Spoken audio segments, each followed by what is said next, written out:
A blessed day mga kaibigan. Ako po si Tech Shider. Narito pong muli para ibahagi ang mahalagang latest broadcast ng ating mahal na inang Reynang Helen Abdurrajak. Ang mga huwad na kaalyado ay nagladlad na ng kanilang tunay na kulay, sa pagiging hindi tapat at pera lamang ang pinahalagahan. At ang tunay pala nilang sinusuportahan ay sina Tiburcio Villamor Marcos o TVM. At Maria Aurora Busoy Marcos. Ang mga ito ay certified na claimants. Pinanggit si Lady Min Canuto isang malasantong vlogger na ginagamit pa ang Diyos. At isa din siyang TikTokers. Ang video na iyong mapapanood ay pagmamay-ari ng ating mahal na inang Reynang Helen Abdurrajak. Ang original video ay inyong mapapanood sa kanilang official YouTube channel. Akin pong inilink sa may video description. All credit po sa ating beloved Princess Putria Mariam Al-Jam at Her Royal Majesty Queen Helen Abdurrajak.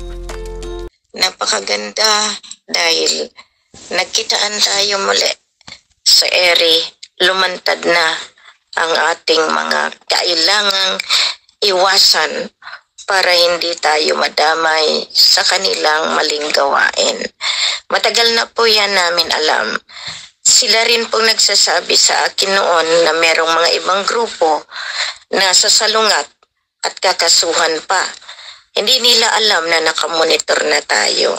So lahat iyan, pinapasasalamatan ko pa rin na mas mainam na lumabas na kasi sila rin ang nagharang ng pagpapalabas ng grasya.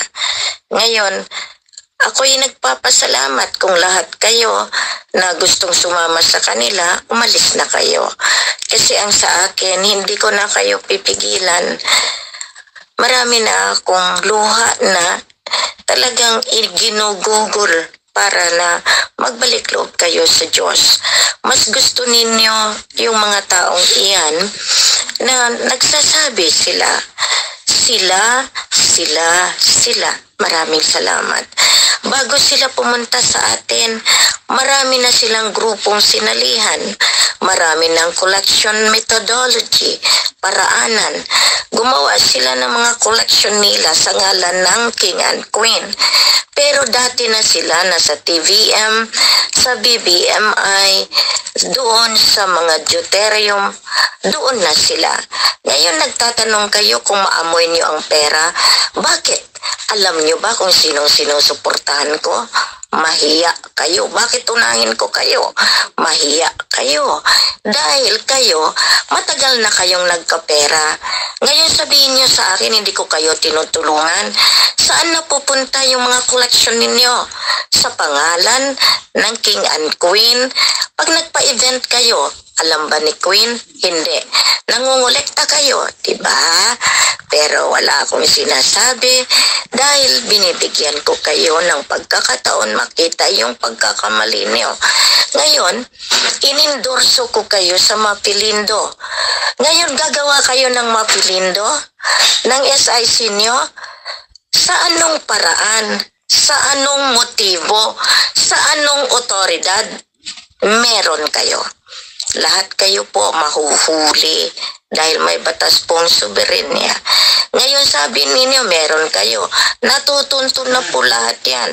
Mula kay Maria Aurora Busoy Marcos, papunta kay Lady Min, papunta dyan sa inaayos ninyo, papunta sa kabangkuhan. Ngayon, lahat ng funders, huli din kayo. Kaya nga sabi ko sa inyo, kahit nakahiga ako sa kama, marami salamat. Kahit hindi ko kayo kinakausap, may mga otoridad kayo, pero lahat ba iyan angkop pa rin? May batas kayong susundin. Ngayon, nandyan na yung Mapilindo, sundin ninyong Mapilindo. Dato Puga, ang mga kailangan natin, ang SIC i-validate. Alam nyo rin yan. Bakit binavalidate? Dahil ayaw ko makita yung mga ulo na purang mga alien. Yung mga mata na kaluwa.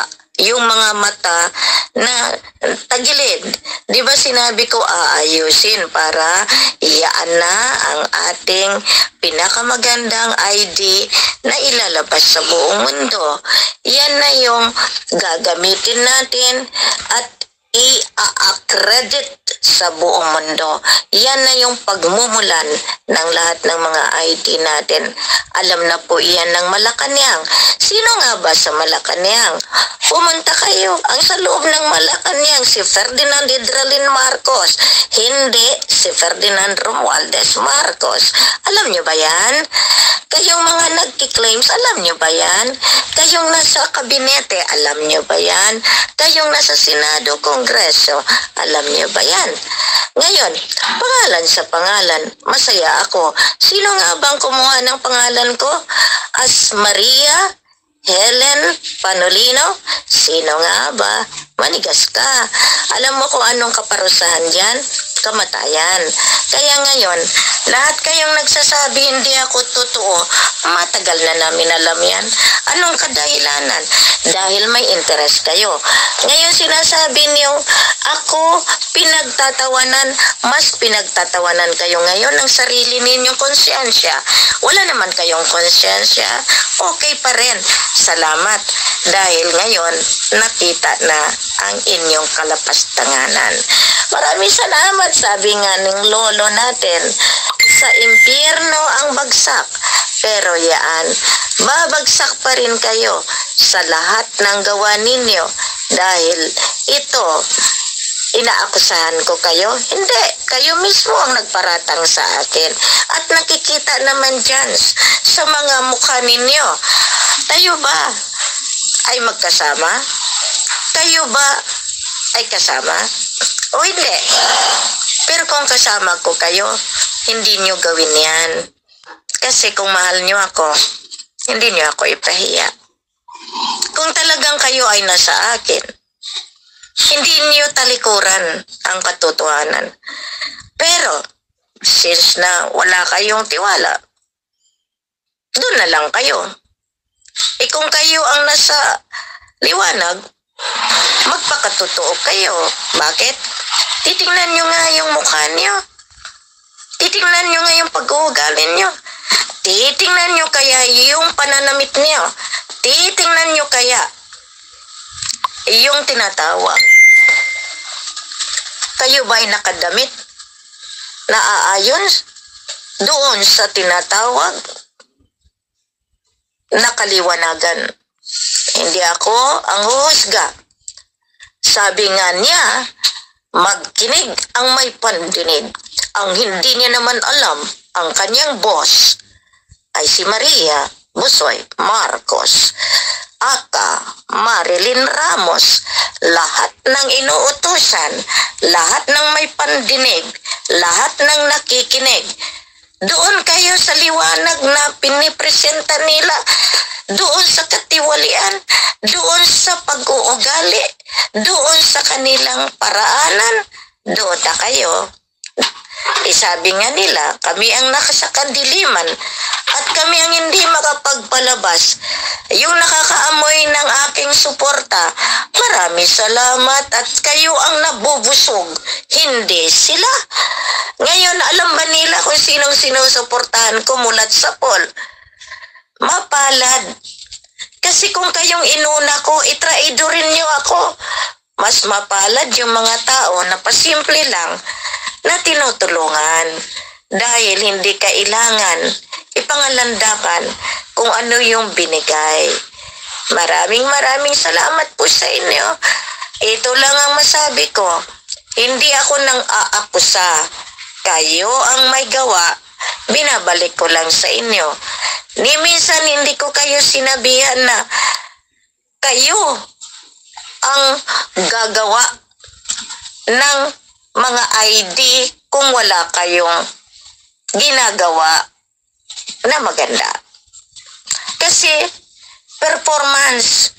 Ngayon, kayong mga nagsasalita dyan, salamat! Dahil mas kilalanin nyo kung sinong katunggali ninyo. Ngayon, alam nyo ba kung sino ang niloloko ninyo? Sarili ninyo. Ngayon, ako pa ang paratangan nyo. Mas maganda. Dahil lahat ng tao na sumuway sa katotohanan, may kalalagyan. Yan ang sabi ko nga. Galit kayo kay Lolo, galit kayo sa Lola, galit kayo kay Helena. Punong-puno kayo ng galit. Pero ang hindi nyo namalayan, ang galit na yan, ang magdadala sa inyo sa libingan. Marami nang namamatay na walang natatanggap. Naamoy nyo ang pera, nasa inyong pera. Kasi kayo ang nagkakapera. Ngayon, ayaw ninyo i-surrender dahil makikita ko ang mga itsura ng mga card na ginawa ninyo. Walang kalidad. Iyan ay kalapastanganan. Misrepresentation ng dahil lang magkapera kayo. Gawin ninyo. Meron akong ebidensya. May mga records ako. Kaya nga na-reject iyan. Dahil ang ginawa ninyo, pera. Hindi tulong. Hindi angkop doon sa kailanganin. Ngayon, alam nyo ba kung gaano kasakit yan? Masakit sa masakit. Pero isa lang ang nakita ko dyan. Sumobra kayo sa inyong kinalalagyan. Nilapastangan at nilalamangan ninyo ang dapat nabibigyan. Pero hindi kayo nagtagumpay. Kaya nananabla kayo. Ang pananabla ninyo, baka unahan kayo ng ibang tao. Kung sinasaktan nyo ng tuluyan si Queen, ang pera nakikita, ang tiwala kailanman. Pag nawala, walang-wala. Sinabi ninyo, habang buhay nyo akong suportahan, binigyan lang kayo ng pagsubok. Kumagat kayo. Ang taga Bulacan, pasensya. Ni minsan hindi ko naramdaman sa inyo ang tunay na suporta. Alam na namin na kayo ang kakalaban. Pero ang Bulacan na nasa hanay ng mga taong sumusuporta sa katotohanan, mas marami po sila. Mas marami po. Kaya huwag kayong magmalaki. Matagal na kayo binabantayan ng batas ng Pilipinas. Nililito kayo ng inyong sari-sarili. Ni minsan hindi ako sumalungat sa batas. Ngayon, sino sa loob ng Malacanang? Kayo ba o kami? Iyan ang tanong. Sagutin ninyo. Sino sa loob ng Central Bank? Kayo ba o kami? Mag-isip kayo. Maraming salamat. Masalam.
Maraming salamat po sa inyong pagsubaybay.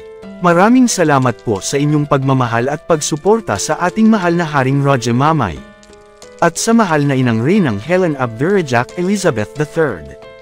Please like the video to support. At inyong i-share sa inyong social media communities. At kindly subscribe kung kayo po ay bago sa aking YouTube channel. God bless.